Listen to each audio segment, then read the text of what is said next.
ನಮಸ್ಕಾರ ಪ್ರೀತಿಯ ವಿದ್ಯಾರ್ಥಿಗಳೇ, ತಮಗೆಲ್ಲರಿಗೂ ಸುಚಿತ್ರ ಎಕ್ಸಲೆಂಟ್ ಕ್ಲಾಸಸ್ಗೆ ಆತ್ಮೀಯವಾದಂತಹ ಸ್ವಾಗತ.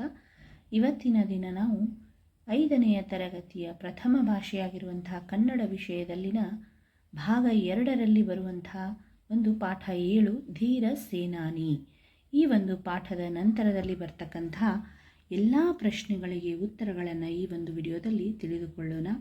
ಎಲ್ಲರೂ ಕೂಡ ಪೂರ್ತಿ ವಿಡಿಯೋವನ್ನು ನೋಡಿ ಪ್ರಶ್ನೆಗಳಿಗೆ ಉತ್ತರಗಳನ್ನು ಬರೆದುಕೊಳ್ಳಿ, ಸರಿನಾ?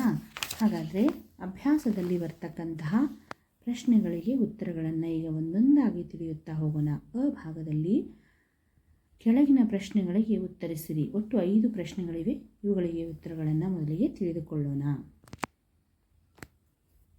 7 ಧೀರ ಸೇನಾನಿ. ಅ ಮೊದಲನೇ ಪ್ರಶ್ನೆ, ಬೇವೂರರು ಯಾವಾಗ ಜನಿಸಿದರು?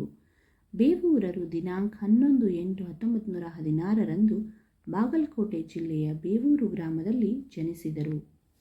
ಪ್ರಶ್ನೆ 2, ಬೇವೂರರ ತಂದೆ ತಾಯಿಯರ ಹೆಸರೇನು? ಬೇವೂರರ ತಂದೆ ಗುರುನಾಥರಾವ್, ತಾಯಿಯ ಹೆಸರು ರುಕ್ಮಿಣಿಬಾಯಿ. ಪ್ರಶ್ನೆ 3, ಗೋಪಾಲರಾಯರ ಸ್ವಂತ ಊರು ಯಾವುದು? ಬಾಗಲಕೋಟೆ ಜಿಲ್ಲೆಯ ಬೇವೂರು ಗೋಪಾಲರಾಯರ ಸ್ವಂತ ಊರು. ಪ್ರಶ್ನೆ 4, ಬೇವೂರರನ್ನು ಬಿಗಿದಪ್ಪಿ ಪ್ರಶಂಸಿಸಿದವರು ಯಾರು?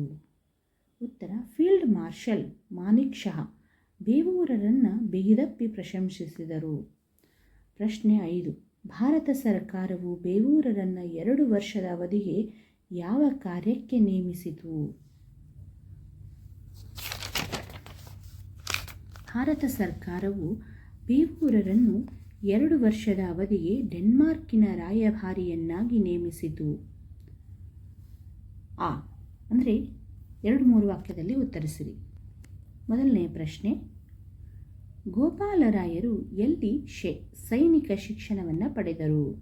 ಉತ್ತರ, ಗೋಪಾಲರಾಯರು ರಾಯಲ್ ಇಂಡಿಯನ್ ಮಿಲಿಟರಿ ಕಾಲೇಜಿನಲ್ಲಿ ಮತ್ತು ಇಂಡಿಯನ್ ಮಿಲಿಟರಿ ಅಕಾಡೆಮಿಯಲ್ಲಿ ಸೈನಿಕ ಶಿಕ್ಷಣವನ್ನು ಪಡೆದರು.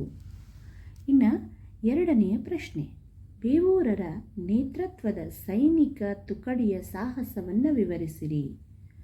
ಉತ್ತರ, ಬಾಂಗ್ಲಾ ಸ್ವಾತಂತ್ರ್ಯ ಹೋರಾಟದಲ್ಲಿ ಬಾಂಗ್ಲಾದೇಶಕ್ಕೆ ಭಾರತದ ಸೇನೆ ಸಹಕರಿಸಿತು.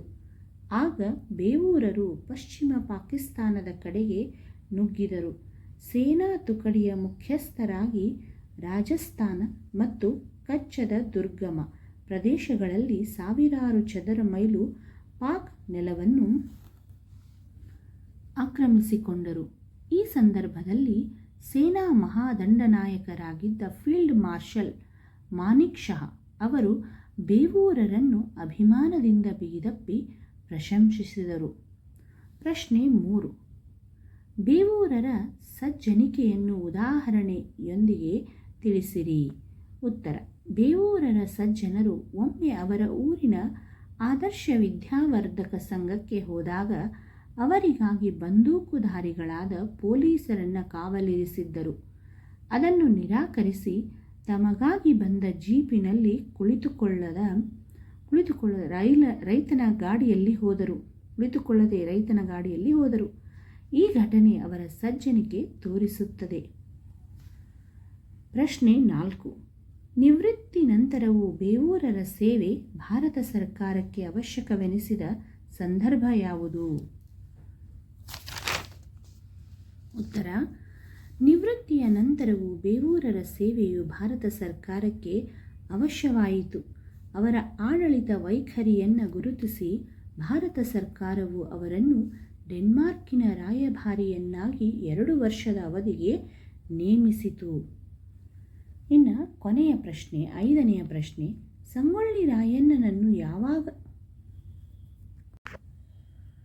ಇದುವರೆಗೂ ನಾವು ಆ ಭಾಗದಲ್ಲಿ ಬರ್ತಕ್ಕಂಥ 2-3 ಪ್ರಶ್ನೆಗಳಿಗೆ ಉತ್ತರಗಳನ್ನು ನೋಡಿದ್ದೇವೆ, ಅ ಮತ್ತು ಆ. ಇನ್ನು 3ನೇಯದಾಗಿ ಬಿಟ್ಟ ಸ್ಥಳಗಳನ್ನು ತುಂಬಿರಿ. ಗೋಪಾಲರಾಯರ ತಂದೆ ಗುರುನಾಥರಾವ್, ತಾಯಿ ರುಕ್ಮಿಣಿಬಾಯಿ. 2ನೇದು, ಗೋಪಾಲರಾಯರು ತಮ್ಮ ವಿದ್ಯಾರ್ಥಿ ಜೀವನದಲ್ಲಿಯೇ ಗೌರವ ಖಡ್ಗ ಮತ್ತು ಚಿನ್ನದ ಪದಕ ಪಡೆದಿದ್ದರು. 3ನೆಯ ಪ್ರಶ್ನೆ, ಯುವಜನರು ನಾಳೆಯ ದೇಶ ರಕ್ಷಕರಾಗಬೇಕು ಎಂಬುದು ಅವರ ಬಯಕೆಯಾಗಿತ್ತು. 4ನೇದು, ಡಾರ್ಜಿಲಿಂಗ್ನಲ್ಲಿ ಕಟ್ಟಿಸಿದ ಯುದ್ಧ ಸ್ಮಾರಕ ಭವನಕ್ಕೆ ಜಿ ಬೇವೂರರ ಹೆಸರಿಟ್ಟಿದ್ದಾರೆ. 5ನೇ ಒಂದು ಪ್ರಶ್ನೆ, ನಾನೊಬ್ಬ ಸೈನಿಕ, ನನಗೇಕೆ ರಕ್ಷಣೆ, ಇದು ನನ್ನ ಊರು, ಇವರೆಲ್ಲ ನನ್ನ ಜನ ಎಂದರು. ಇಲ್ಲಿಗೆ ಧೀರ ಸೇನಾನಿ ಈ ಪಾಠದ ನಂತರದಲ್ಲಿ ಬರ್ತಕ್ಕಂಥ ಎಲ್ಲ ಪ್ರಶ್ನೆಗಳಿಗೆ ಉತ್ತರಗಳನ್ನು ನಾವೀಗ ತಿಳಿದುಕೊಂಡಿದ್ದೇವೆ. ಎಲ್ಲರೂ ಕೂಡ ಪೂರ್ತಿ ವಿಡಿಯೋವನ್ನು ನೋಡಿ ಪ್ರಶ್ನೆಗಳಿಗೆ ಉತ್ತರಗಳನ್ನು, ಬಿಟ್ಟ ಸ್ಥಳಗಳನ್ನು ಸರಿಯಾಗಿ ಬರೆದುಕೊಳ್ಳಿ.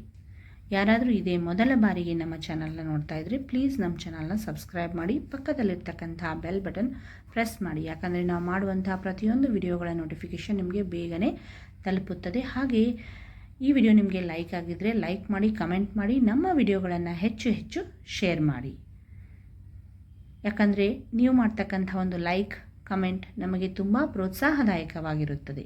ಎಲ್ಲರಿಗೂ ತುಂಬ ಧನ್ಯವಾದಗಳು.